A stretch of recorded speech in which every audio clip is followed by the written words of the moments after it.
Mỗi đêm trước khi đi ngủ, bà tôi thường đặt một người đàn ông giấy bên cạnh giường tôi. Người giấy giống như nó được làm đặc biệt cho tôi. Khi còn nhỏ, tôi không sợ hãi. Thân chào cả nhà, không nên xem chùa đâu đó. Nhớ đăng ký, like, comment để ủng hộ team nha. Mỗi tối đều ôm hắn ngủ. Hắn tử tế đặt cho hắn một cái tên Tiểu Điệp. Theo thời gian, tôi lớn lên và con bướm nhỏ dường như cũng đang lớn lên. Tóc ngắn của cô ấy từ từ biến thành tóc dài. Sâu ghét từ nhỏ bé trở nên mảnh mai. Năm giác quan cũng dần trở nên rõ ràng và tinh tế hơn. Thậm chí đôi khi tôi cảm thấy đôi mắt to của cô ấy nước như thể đang nhìn chằm chằm vào tôi. Mỗi khi tôi có cảm giác kỳ lạ này, tôi sẽ xoay con bướm nhỏ lại. Tôi không biết có phải là trùng hợp không. Mỗi lần tôi để con bướm nhỏ đối mặt với bức tường, sáng hôm sau khi thức dậy, tôi luôn thấy mình ngã ra khỏi giường. Trên người còn có vắt da ngọc thanh, như thể là bị cái gì đó đá một cái chân. Lúc đầu tôi không quan tâm, tưởng là mình lúc ngủ không cẩn thận ngã xuống.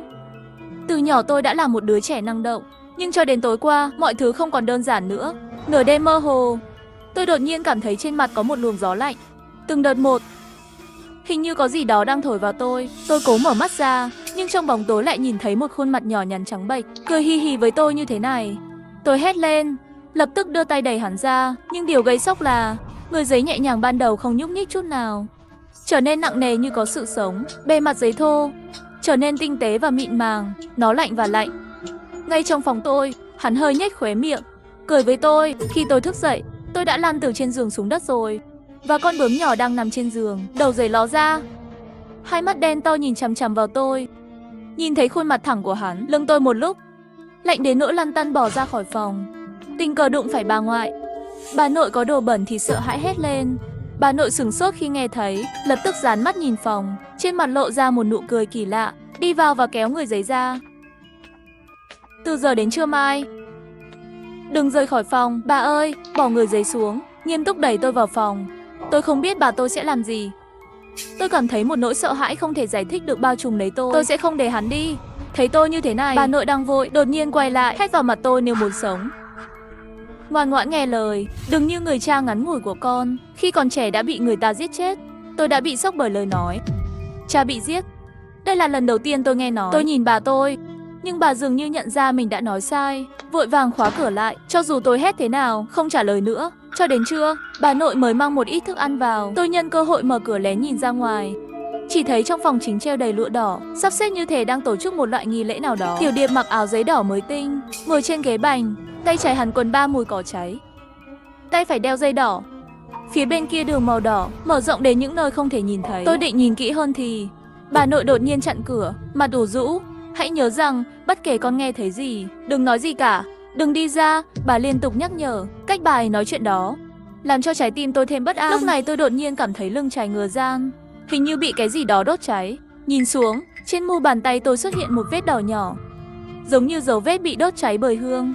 Nhưng rõ ràng là tôi không đốt hương. Sao có thể có cảm giác này? Tôi vô thức ngẩng đầu nhìn về phía Tiểu Điệp, chỉ thấy trên lưng trái của hắn cũng bị đốt cháy một cái lỗ, cho hương vẫn còn đang bốc lên. Chưa đợi tôi nhìn rõ, bà nội đã đóng cửa lại rồi, để lại một câu khiến người ta không lạnh mà đứng. Cô gái, con có thể sống sót hay không thì phải xem đêm nay. Nhìn chằm chằm vào cửa, trong mắt có cảm giác chua chát, trong lòng tràn ngập một nỗi buồn không thể giải thích được. Suýt nữa thì khóc. Bà ơi, ý bà là sao? Con mới 18 tuổi, sức khỏe làm sao có thể đột nhiên nguy hiểm đến tính mạng? Bà nội thường thở dài một hơi, trong giọng nói đầy cái bất đắc dĩ. Tiểu Linh, đừng hỏi nữa, ăn gì đi, ngủ đi, ngày mai sẽ ổn thôi. Khi gặp phải câu hỏi không muốn trả lời, bà ấy sẽ tránh chủ đề. Khi tôi còn nhỏ, tôi đã hỏi bà ấy về bố, cũng luôn mơ hồ như vậy. Nhưng hôm nay thì khác, bà làm cả căn phòng này thật kỳ lạ, còn cố ý không cho tôi ra ngoài. Chắc có chuyện gì đó đã xảy ra. Trực giác của tôi cho tôi biết chuyện này rất nguy hiểm, và tôi sợ chuyện gì đó sẽ xảy ra với bà tôi. Tôi cố gõ cửa để bà trả lời, nhưng cho dù gõ thế nào, anh ta cũng không nói gì. Trong tuyệt vọng, tôi đành phải ngồi vào bàn ăn, đồng thời vểnh tai chú ý động tĩnh bên ngoài. Bên ngoài truyền đến tiếng ồn ào, ngoài ra còn có tiếng chuông giòn giã thỉnh thoảng vang lên. Không lâu, mùi khói nồng nặc bốc vào qua khe cửa, là mùi hương đốt giấy. Tôi vội vàng ho và chạy đến mở cửa sổ để cố gắng thở. Vừa mở cửa sổ, một cảm giác buồn ngủ mạnh mẽ ập đến. Tôi không thể cưỡng lại. Tôi cố gắng trở lại giường, ngạc nhiên ngã xuống. Giấc ngủ này rất không an toàn, trong đầu cứ hiện lên đủ loại hình ảnh hỗn loạn. Lát nữa là một căn phòng đầy lụa đỏ, lát nữa là con bướm nhỏ mặc áo đỏ. Lời nói của bà nội cũng không ngừng vang vọng bên tai. Cuộc đời ngắn ngủi của cha con, bị giết chết khi còn trẻ. Đêm nay có thể sống sót hay không phụ thuộc vào mạng sống của con. Đầu tôi đau như một vụ nổ, cho đến khi tôi cảm thấy không thể chịu đựng được. Đột nhiên thế giới yên tĩnh lại. Cuối cùng tôi cũng ngủ thiếp đi. Không biết đã bao lâu, có một tiếng gõ ở xa. Âm nhạc ban đầu lễ hội đột nhiên trở nên kỳ lạ. Với một bầu không khí kỳ lạ không thể diễn tả được, tôi thấy một đội hình hùng mạnh nâng một chiếc kiệu lớn, đang đi vòng quanh cầu làng. Muốn lên cầu nhưng vẫn không lên được. Mấy người này đang làm gì vậy? Tôi mở to mắt nhìn kỹ hơn. Đột nhiên sợ đến tim đập nhanh hơn. Họ không phải là người, mà là một đám sắc mặt trắng bệch. Người giấy sống động. Tôi đột nhiên tỉnh dậy, bị ướt đẫm mồ hôi lạnh. Chuyện gì đang xảy ra vậy? Tại sao lại có giấc mơ kỳ lạ như vậy? Tôi nhìn quanh một cách trống rỗng, thấy trời đã tối rồi. Vô tình ngủ lâu như vậy. Trong nhà yên tĩnh kinh khủng, cửa phòng mở ra một khe nhỏ, một đường màu đỏ trong suốt kéo dài từ ngoài cửa. Buộc một nút thắt trên ngón tay út của bàn tay phải của tôi. Đột nhiên, bên ngoài truyền đến giọng nói yếu ớt của bà nội, Tiểu Linh, bà bị ngã, không cử động được, nghe rất đau đớn, hình như có chuyện gì đó xảy ra. Trái tim tôi thắt chặt, nhanh chóng chạy ra cửa. Nhưng vừa định mở cửa, tôi đột nhiên dừng lại. Bà nội không nói với tôi, dù sao cũng không thể ra khỏi cửa sao. Tôi do dự một chút, tôi định nghe tiếng động bên ngoài trước. Ngoài cửa lại truyền đến càng gấp gáp hô.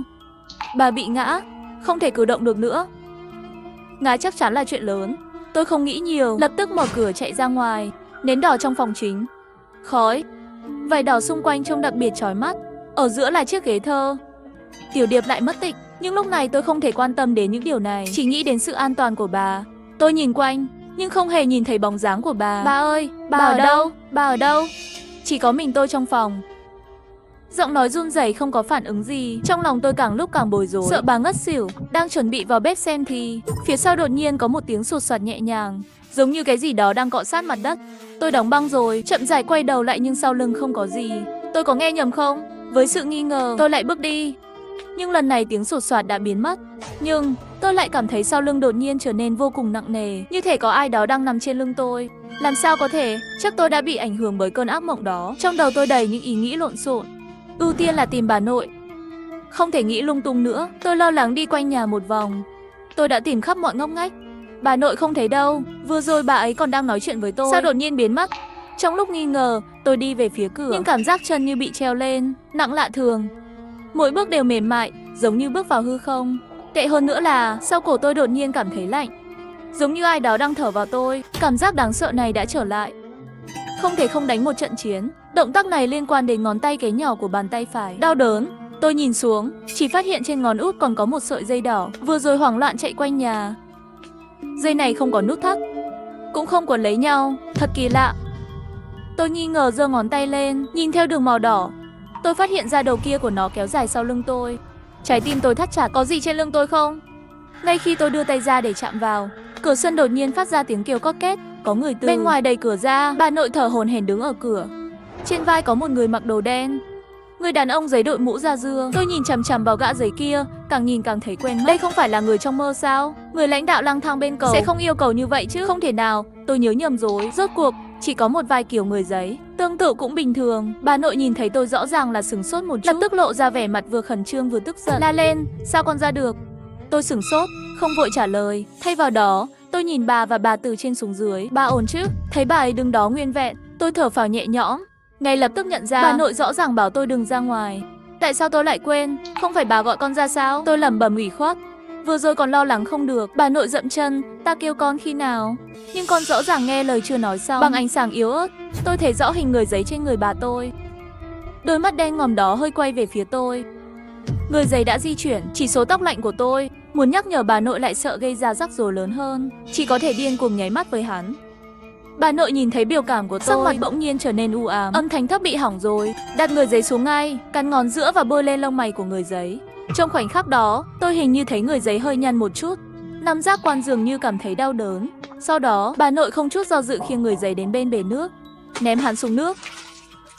Người giấy một khi tiếp xúc, nước nhanh chóng bị ngâm, giấy trên người đều rơi ra, để lộ bộ xương bên trong. Bà nội lau mồ hôi trên trán, vừa quay lại, muốn nói gì với tôi. Biểu cảm trên mặt đột nhiên cứng đờ. Mắt bà ấy nhìn chằm chằm vào cặp sau lưng tôi.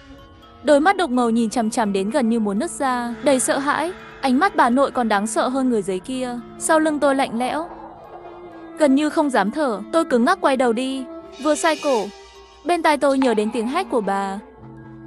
Nhưng không kịp rồi, tôi nhìn thấy trên vai nằm sấp, rõ ràng là Tiểu Điệp.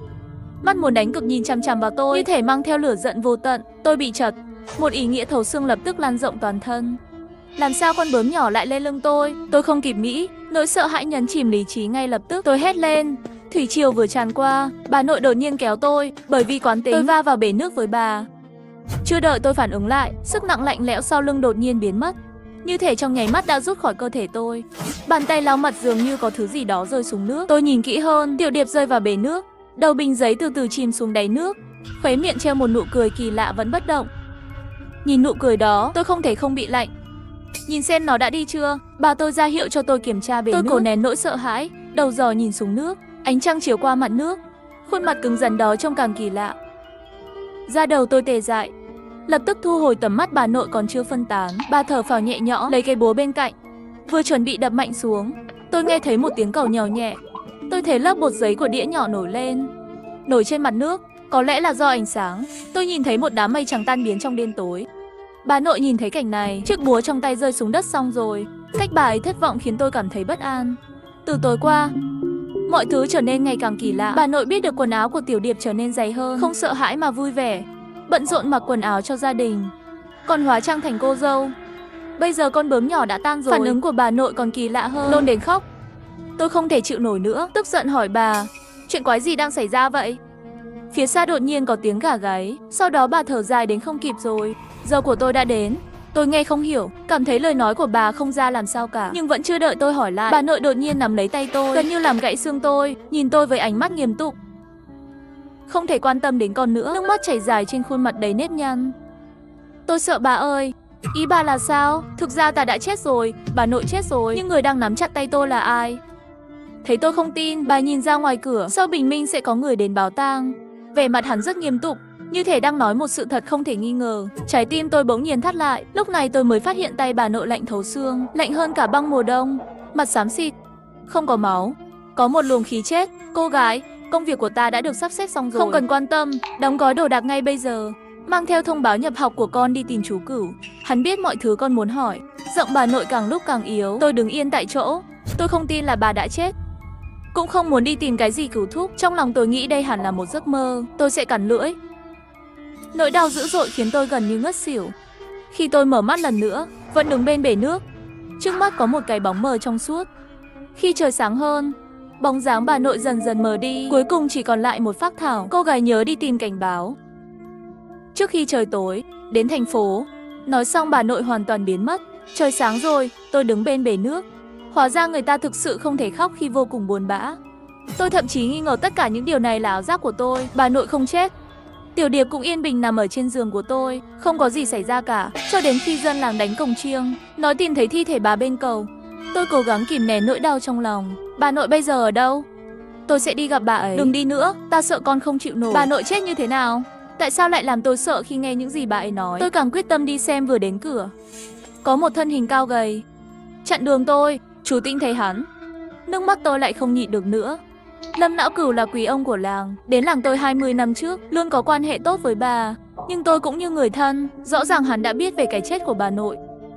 Sau khi chú Cửu đuổi người mất tích đi, lập tức kéo tôi vào trong nhà. Đóng gói đồ đạc và đi. Bà vẫn chưa được chôn cất, đám tang vẫn chưa xong, làm sao có thể đi xem? Tôi đứng tại chỗ không có động tác. Chú Cửu vội đến mức tự mình bắt đầu lục tung vali của tôi, tìm bằng chứng nhận dạng và thư chấp nhận, nhét vào ba lô, nghe sách. Không đi nữa thì không kịp rồi. Tôi đứng xa. Chuyện lớn hơn nữa cũng phải đợi tôi sắp xếp xong cho bà nội. Chú Cửu thở dài. Bà của con đã sắp xếp xong việc rồi, không cần lo đâu. Điều này khiến tôi càng thêm nghi ngờ. Chẳng lẽ bà nội sớm biết mình sẽ chết? Tôi vẫn muốn hỏi tiếp. Sắc mặt Cửu thúc bỗng nhiên nghiêm túc lại, không tìm nữa. Bà của con chết không có lời gì. Nói của hắn làm tim tôi rung động. Có điều gì họ giấu tôi không?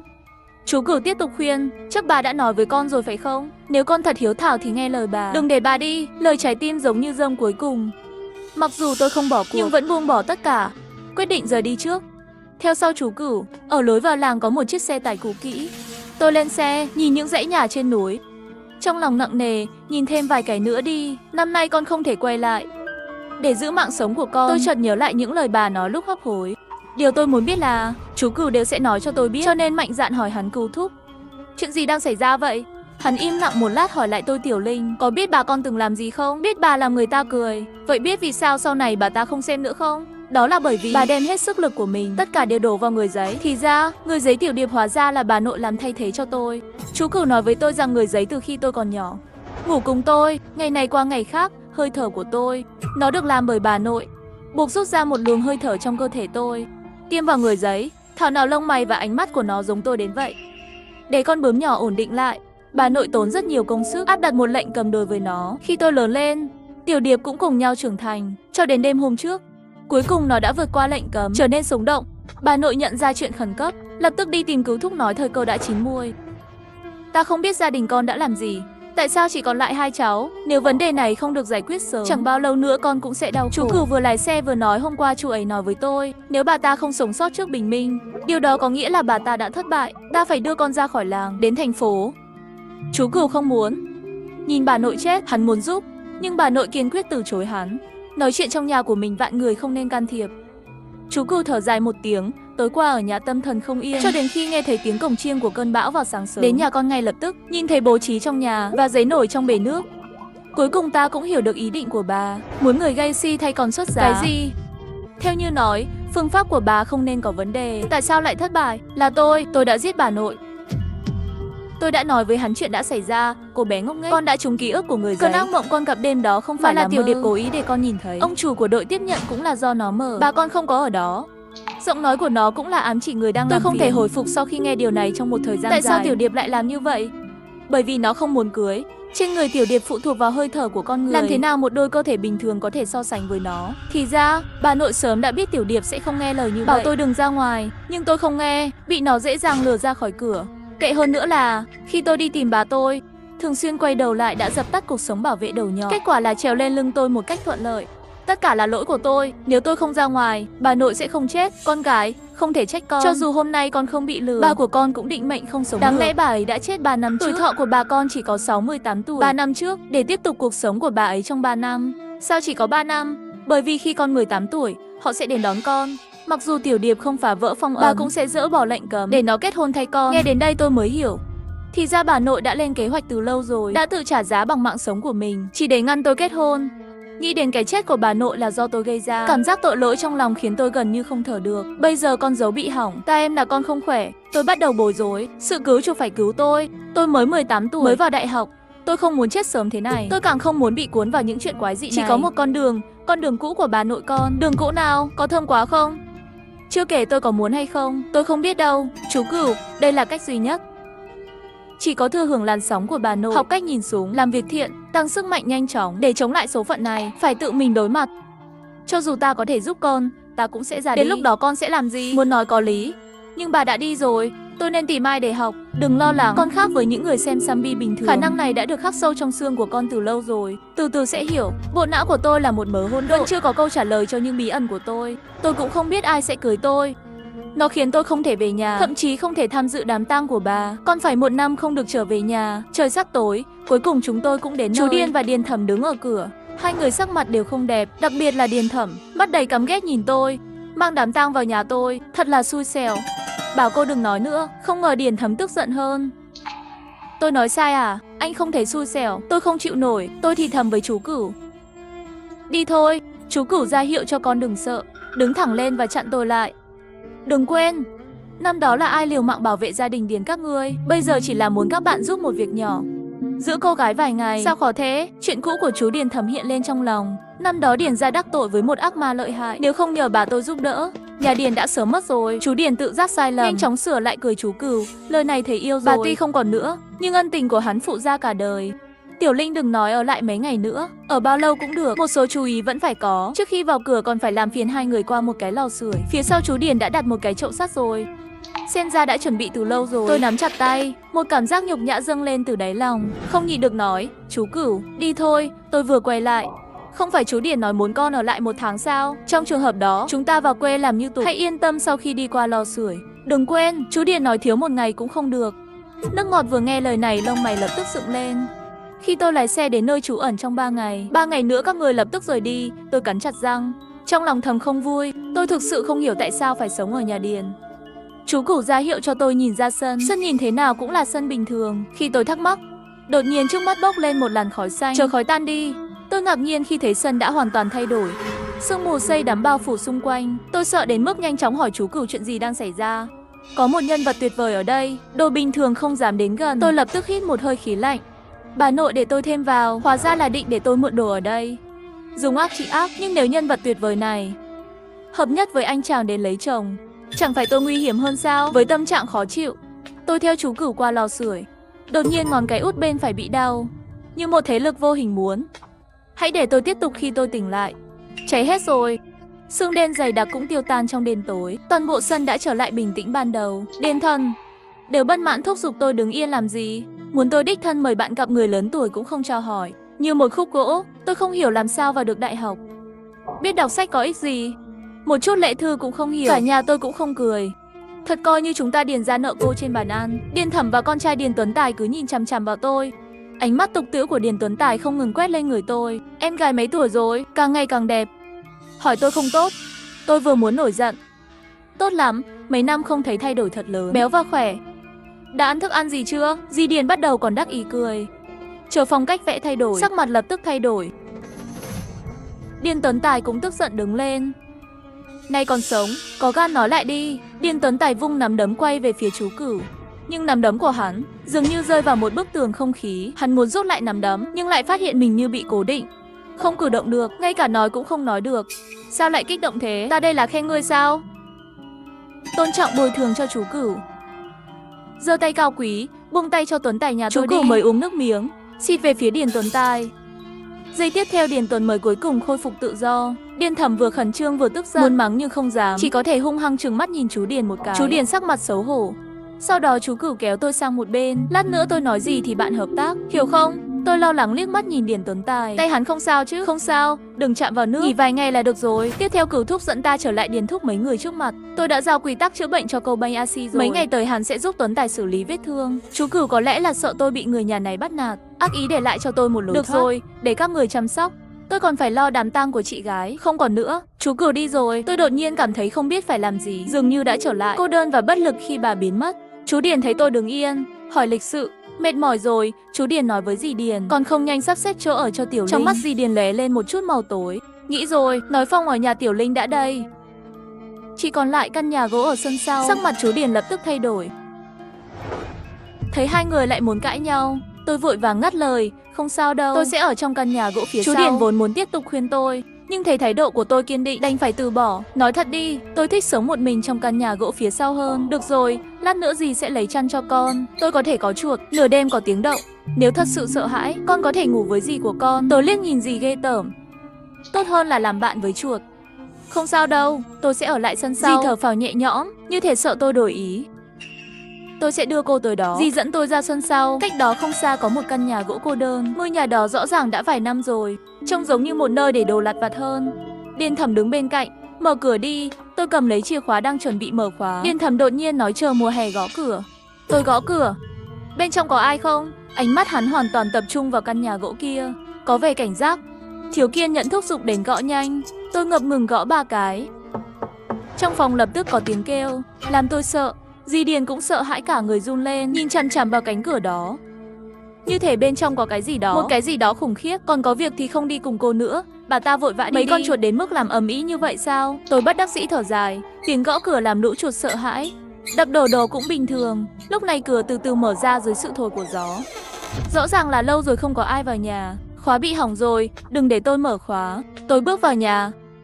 Vào thì tôi sững sờ. Đây có thực sự là một phòng tiện ích, mỗi món đồ nội thất đều được lau sạch và sáng bóng, không tì vết. Đột nhiên trong tủ có tiếng gõ cửa. Trong hoảng loạn, tôi nắm lấy chiếc khăn lau lông gà bên cửa, nhìn chằm chằm vào cửa tủ. Con chuột này sao lại kiêu ngạo như vậy? Tôi từ từ di chuyển qua, mắt thấy tay muốn chạm vào cửa tủ. Đèn trong phòng đột nhiên tắt, bốn phía lập tức chìm vào bóng tối. Chú ơi, không chỉ có chuột mà cả đèn cũng bị hỏng. Tôi muốn đi tìm chú Điền giúp sửa đèn không? Sau đó lại từ bỏ ý nghĩ. Quên đi, đợi một đêm cho đến bình minh thôi. Ngày mai phải đi tìm một nhân viên tạm thời, cũng phải xem có nhà nào khác có lợi hơn không. Qua ánh sáng yếu ớt từ ngoài sân, tôi nằm ở góc giường, trong lòng một nỗi buồn. Hình ảnh bà nội hiện lên trong tâm trí. Có thể là do quá nhớ Nhung. Tôi thật sự nhìn thấy một bóng đen ở cửa. Bà ơi, có phải bà không? Tôi thì thầm gọi, nhưng đáp lại tôi chỉ có sự im lặng. Tôi bị chăn nhổ nước bọt không biết khóc bao lâu. Cuối cùng cũng mệt mỏi ngủ thiếp đi, nửa mơ nửa tỉnh. Khi một cơn đau tự kéo tôi trở lại dây, ngón út bên tay phải truyền đến một cơn co giật dữ dội, như bị cái gì đó giữ chặt. Tôi khó chịu lật người, nhưng đột nhiên bị cái gì đó đè lên lưng. Xin lỗi Tiểu Điệp, lại đè lên cậu rồi. Tôi thì thầm, định di chuyển. Đột nhiên sửng sốt, mạnh mẽ mở mắt ra. sợ hãi nhìn về phía sau, chỉ thấy trên giường nằm một người. Hóa ra là tôi đang ngủ. Nếu đó là tôi, vậy tôi là ai? Một cái lạnh sau lưng. Tôi lập tức nhảy ra khỏi giường, lại thấy trên giường trống không.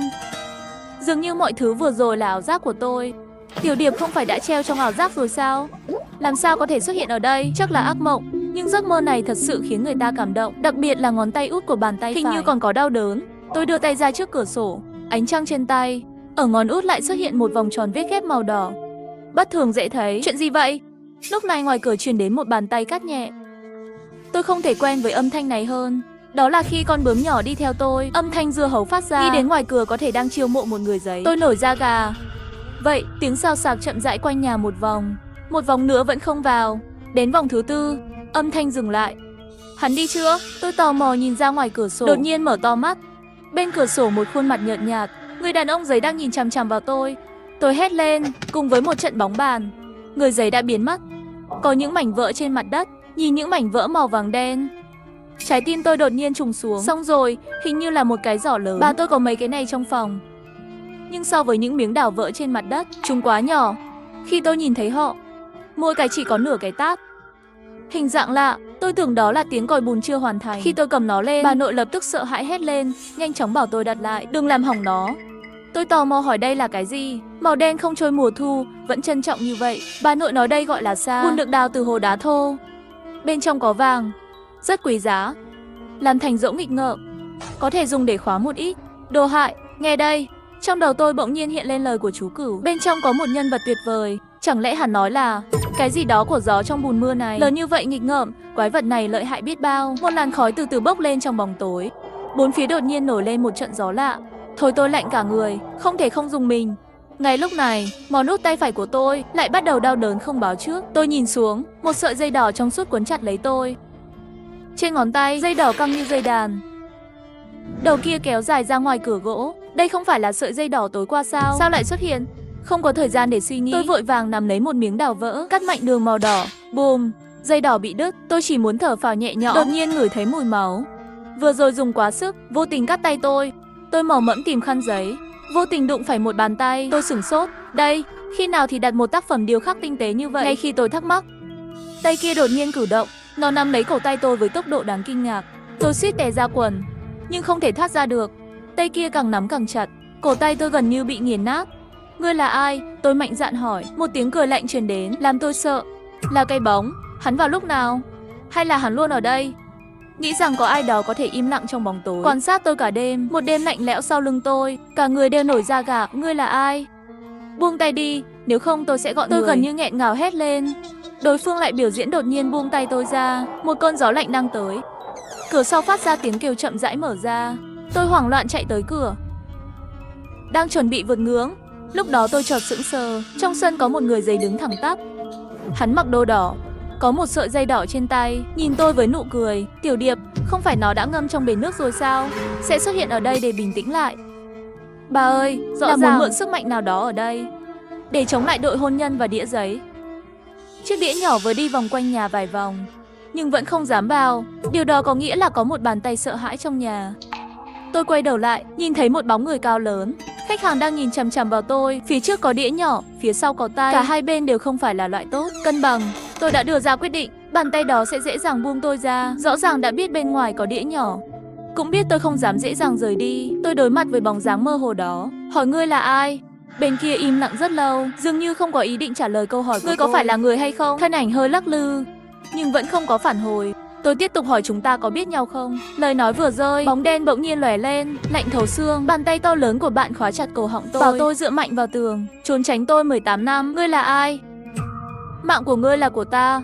Ngươi nghĩ ta là ai? Đầu óc tôi trống rỗng. Ngươi là người giấy kết hôn phải không? Tôi thử hỏi. Tay hắn đột nhiên buông ra một chút, trong giọng nói có chút nghi ngờ. Cái gì? Xem ra hắn không phải là người muốn cưới tôi. Trái tim treo cổ của tôi thư giãn một chút. Nhưng giây tiếp theo, người đàn ông lạnh lùng chất vấn không có sự cho phép của tôi. Sao ngươi dám kết hôn? Ngươi điên rồi. Ta lấy chồng hay không thì liên quan gì đến ngươi? Không thể chịu nổi. Tôi đá hắn. Đáng ngạc nhiên là hắn đã sớm gặp được động tác của tôi. Thân hình lóe sang một bên. Tôi trống rỗng. Ngươi là ai? Ta là chủ nợ của ngươi. Trước khi trả hết nợ, cuộc sống của ngươi, hôn nhân và cả sự sống và cái chết đều do ta kiểm soát. Nhà Bạch nợ ta về bí mật của nhà Bạch. Bà nội chưa bao giờ nhắc đến. Không biết chúng tôi nợ ai. Nhưng từ cái tôi vừa phá vỡ, ra nghịch ngợm xem, người đàn ông này dường như không nói dối. Loại đồ đó chỉ có bà nội mới làm được. Tôi bất đắc dĩ thở dài hỏi vậy ngươi nói cho ta biết. Nhà Bạch chúng tôi rốt cuộc nợ ngươi cái gì? Người đàn ông nói, ngươi không cần biết, chỉ cần trả nợ. Món nợ này không phải là tiền bạc hay vật chất, mà là công đức. Nhưng công đức được tính như thế nào? Công đức thì ai sẽ đánh giá? Những việc này không cần ngươi bận tâm. Công đức tích lũy của ngươi sẽ do chính ta tính toán. Nhặt rác trên đường phố cũng là công đức. Nhưng ngay cả khi bạn dành cả đời để nhặt rác, tôi em rằng cũng khó trả được khoản nợ này. Cách nhanh nhất là tiếp tục làm nghề cũ của Bạch gia. Xem hương, đây không phải lần đầu tiên có người khuyên tôi xem hương. Chú Cửu từng khuyên tôi, ông ấy lo là tôi không thể tự bảo vệ mình. Và động cơ của người đàn ông bí ẩn này, nhưng rõ ràng là khác nhau. Hắn muốn tôi trả nợ cho hắn càng sớm càng tốt. Tôi vẫn còn do dự, bởi vì tôi sẽ không. Đàn ông dường như nhìn thấu mối quan tâm của tôi. Ta có thể giúp ngươi. Trong lòng tôi luôn cảm thấy hắn không tốt. Tôi dứt khoát từ chối hắn. Ta muốn dựa vào chính mình. Tôi quyết định. Hắn hừ lạnh một tiếng tỏ vẻ không hài lòng, tức giận biến mất trong đêm. Mãi đến bình minh tôi mới tỉnh lại. Tôi vội vã trước khi chú dì Điền thức dậy, dọn dẹp nhà cửa. Tôi mang những miếng đào vỡ ra sân trước. Dậy sớm thế này rồi, tối qua ngủ thế nào? Tôi miễn cưỡng nở một nụ cười cũng được. Dì do dự một chút, dường như có chút lo lắng hỏi, không nghe thấy gì lạ sao? Giọng điệu thăm dò của bà ấy khiến tôi cảm thấy trống rỗng, như thể bà biết điều gì đó. Tôi lo lắng đưa miếng đào trong tay đến trước mặt bà. Nói xin lỗi, tôi đã làm vỡ đồ của dì. Mặt chú Điền thay đổi khi nhìn thấy miếng đào. Sao lại mang thứ này đến đây? Lấy nó ra, tôi ném miếng đào ra ngoài cửa. Chú Điền thở phào nhẹ nhõm. Tiểu Linh, thực sự không thể giữ lại được nữa. Con đi đi. Vẫn là đi. Còn bàn tay thì sao? Điền Thẩm nhanh chóng đi tới. Muốn đi cũng phải chữa khỏi tay Tuấn Tài trước đã. Điền Thúc bất đắc dĩ thấp giọng nói, đã làm vỡ nó. Điền Thẩm nghe xong nói, thật là một ngôi sao chổi, ngay khi đến sẽ gây rắc rối cho gia đình chúng tôi. Cái quái gì vậy? Tôi không thể không hỏi. Điền Thẩm tức giận hét lên, đó là cái gì? Đó là bà của cô để lại cái thứ bẩn thỉu này. Tôi nhìn về phía chú Điền, thấy hắn yên lặng gật đầu. Cô cũng biết, mạng sống của gia đình chúng tôi là do bà của cô. Năm đó bà nội đột nhiên ôm một cái bích, đồ trang trí và một số bảng gỗ và đồ nội thất xuất hiện trước cửa nhà Điền. Chú Điền và dì Điền nhìn thấy bà nội, rất nhiều thứ chuyển đến đây, là không ngậm được miệng, hỏi xem đây là cái gì. Tôi tìm thấy vài thứ tốt, tạm thời mượn chỗ của các người đặt một chút. Nếu đến cuối tháng 8 vẫn chưa đến lấy, đồ nội thất này là của các người. Khi tôi nghe điều này, chú Điền và dì Điền lập tức đồng ý. Sau đó, các công nhân làm theo một vài bản vẽ, dùng gỗ đen xé ra xây một căn nhà gỗ nhỏ, chuyển hết đồ đạc vào trong. Mặc dù chú Điền thầm cảm thấy căn nhà gỗ này có vẻ hơi đột ngột, nhưng vì bà nội ở đây nên không dám nói nhiều. Nhưng cái bình cốm đen mà bà tôi đang ôm trong tay khiến họ đặc biệt tò mò. Tôi cứ tưởng đó là thứ gì đó có giá trị, hóa ra là những thứ bẩn thỉu này. Từ khi cái bình đất sét vào cái nhà gỗ đó và nhà chúng tôi, nó làm chúng tôi sợ. Chết rồi, dì Điền tiếp tục phàn nàn. Bà nội khi tôi đã dặn họ không được vào căn phòng đó, sau đó vội vàng đưa công nhân rời đi. Lúc đầu chú Điền và dì Điền vẫn cảm thấy mọi thứ đều bình thường, nhưng hơn một tháng trôi qua, cuối cùng dì Điền không khỏi tò mò trong lòng, cầm chìa khóa mở khóa nhà gỗ, bước vào cửa và thấy những đồ nội thất này, thầm cầu nguyện trong lòng, tốt nhất là bà ngoại quên quay lại lấy, để những đồ nội thất này thuộc về họ. Càng nghĩ càng vui, hắn nhìn đồ đạc bên cạnh càng nhìn càng cảm thấy kỳ quái. Hắn nhìn xuống dưới bàn trà, bị một con số lớn, sợ đến mức gần như không ném qua. Ba của cô chuyên cắt đồ nội thất, vẫn để ở nhà chúng tôi, thật là xui xẻo. Cắn chặt răng. Kể từ đó, bà Điền không dám vào nhà nữa. Nhưng điều kỳ lạ không kết thúc. Họ thường nghe thấy những âm thanh lạ phát ra từ nhà. Chú Điền tưởng là chuột, đưa con trai Điền Tuấn Tài vào nhà kiểm tra một vòng, nhưng không tìm thấy gì cả. Nhưng sau đêm, tiếng đập kỳ lạ lại vang lên. Nhìn kỹ đi, không phải chuột đâu, mà là cái hộp thưởng. Cảnh tượng tự mình đi mua sắm trong tủ đồ thật đáng sợ. Cái hộp thưởng tự động động đậy, trong đầu có cái gì vội vàng muốn đi ra. Chú Điền sợ quá. Kể từ đó, họ không dám vào nhà nữa, cho đến tối qua dì Điền cho tôi vào ở, cánh cửa đó mới được mở lại. Nghe đến đây tôi càng nghe càng cảm thấy lạnh. Thảo nào tối qua Điền Thẩm chủ động đề nghị cho tôi vào, thì ra là không có lòng tốt. Tôi cứ tưởng anh ta chỉ ghét tôi, hóa ra anh ta muốn giết tôi. Tức giận, tôi nhìn chằm chằm vào Điền Thẩm, sợ bị tôi trừng mắt, nhanh chóng giải thích. Sao vậy? Không phải tốt sao? Tôi ổn. Nếu như vì căn phòng này là bà nội sắp xếp đặc biệt cho tôi, nếu là đổi người khác thì đã chết rồi. Chính xác thì những gì trong hộp lắc. Điều kỳ lạ là khi chú Điền và dì Điền nói chuyện, đột nhiên co giật. Đặc biệt là dì Điền đau đớn như nghẹt thở, cuối cùng ngất xỉu. Tôi vội vàng tiến lên phía trước để ngửi hơi thở của may mà còn sống. Chú Điền bị kẹt thứ gì đó trong cổ họng, lâu rồi không thể nói một câu hoàn chỉnh. Tôi chạy vào bếp đổ một cốc nước nóng, đang chuẩn bị làm ẩm cổ họng cho chú Điền. Vừa ra khỏi nhà bếp đã sững sờ. Tôi thấy có thêm một bóng người trong phòng khách. Người đàn ông ngồi trên ghế sofa, khí huyết nhìn nỗi đau của chú Điền và dì Điền. Mặc dù không nhìn rõ mặt hắn, nhưng bàn tay đó tôi quen thuộc. Rõ ràng là bàn tay đã chạm vào đêm qua. Tôi ngạc nhiên, tay run lên, kính vỡ. Đàn ông cũng biến mất. Tôi run rẩy nhặt các mảnh vỡ lên, vừa đứng thẳng dám nhìn tôi mà không thấy. Tôi giả vờ bình tĩnh hỏi, hai người họ có phải do ngươi hại không? Rốt cuộc là già rồi, nếu trước đây họ dám nói tôi là chuột, đã chết từ lâu rồi. Người đàn ông này có vẻ rất khoan dung với họ. Ngươi đã làm gì họ? Sao? Ngươi lo cho họ sao? Ta thừa nhận ta ghét họ, nhưng dù sao cũng là người trong làng, cũng không muốn họ xảy ra chuyện gì. Người đàn ông dừng lại, lạnh lùng nói, Tiểu Thành đại tỷ không chết được. Nhà chú Điền bây giờ không ở được nữa, tôi có thể đi đâu đây? Tôi sợ tối nay tôi sẽ ngủ ngoài đường. Đến câu lạc bộ Vĩnh Lạc Thành Nam, đây là nơi giải trí cao cấp nhất. Những người có thể vào đều là người nổi tiếng giàu có. Tôi là một cô gái quê, không có tiền cũng không có địa vị, làm sao có thể vào được? Muốn vào thì chỉ có một cách. Chủ nợ, ý ngươi là gì? Nhưng tôi đi làm tiểu thư. Đàn ông hứa hẹn vài giây sẽ đẹp. Tôi ôm bụng và ngực, nhìn trái nhìn phải trong gương nhìn không thấy tôi. Mặc dù tôi không thể so sánh với ngôi sao, nhưng ở làng chúng tôi, không phải ở quận chúng tôi, thân hình và ngoại hình của tôi là một trong những thứ tốt nhất. Từ nhỏ trong nhà đã không ngừng có người đến nhà cầu hôn, nhưng đều bị bà từ chối. Lúc đó tôi nghĩ bà để tôi học, tương lai có thể có tiền đồ rời khỏi hang núi này. Giờ mới hiểu ra tôi đã sớm bị người ta cưới rồi. Mặc dù bên kia không hẳn là người, nghĩ đến một gia đình giàu có phía sau, còn có người giới tiểu điệp, tôi cảm thấy bất đắc dĩ. Ta không có tâm trạng đùa với ngươi. Người đàn ông có vẻ hơi tức giận. Nếu ngươi không nợ ta, ai muốn quan tâm đến ngươi? Hai người đều ghét nhau như vậy nên làm việc cùng nhau. Sau tất cả, ta sẽ trả hết nợ của ngươi sớm hơn, cũng có thể kiếm được nó sớm hơn. Ta không thể không trêu chọc. Vừa nói xong một tiếng, gương đột nhiên nứt thành mấy mảnh. Sao lại dữ vậy? Hắn có vẻ thực sự tức giận. Cảnh tượng trước mắt sau khi xuống xe khiến tôi sửng sốt. Đây là câu lạc bộ Vĩnh Lạc, như một cung điện. Không lâu lắm rồi, một người chị lớn xinh đẹp tiến về phía tôi. Cô gái nhỏ, cô đến đây để xin việc phải không? Vào đi. Cô ta đưa tôi đến văn phòng. Tên tôi là Trần Lệ, có thể gọi tôi là chị Lệ. Cô ấy rót cho tôi một tách trà sương mù trắng quấn quanh. Tôi giật mình, trên người Trần Lệ có mấy bóng mơ. Đặc biệt là trên vai có đầy đủ 4 cái. Những cái bóng này trông rất tối. Rõ ràng là bị cháy rồi. Cô muốn ứng tuyển vào vị trí nào? Xin hỏi có chức vụ gì? Cô đến đây mà không nhìn vào bài đăng. Tôi chỉ nghe nói câu lạc bộ tuyển người, chưa kịp xem. Trần Lệ tức giận giới thiệu cho tôi vị trí ở đây. Có bồi bàn, đi ghê, người dọn dẹp. Năm. Cô muốn làm gì? Làm nhân viên vệ sinh đi. Cô đang đùa tôi à? Làm vệ sinh với thân hình và ngoại hình của cô quá kém cỏi. Sao không đi theo tôi? Lương cơ bản 6.000, không giới hạn hiệu suất. Còn quản ăn ở, tôi gần như đã bị mê hoặc. Điều trị tốt như vậy, làm gì? Cô ta cười, trả lời thì cùng khách hát hò hay gì đó. Thư giãn trái tim tôi.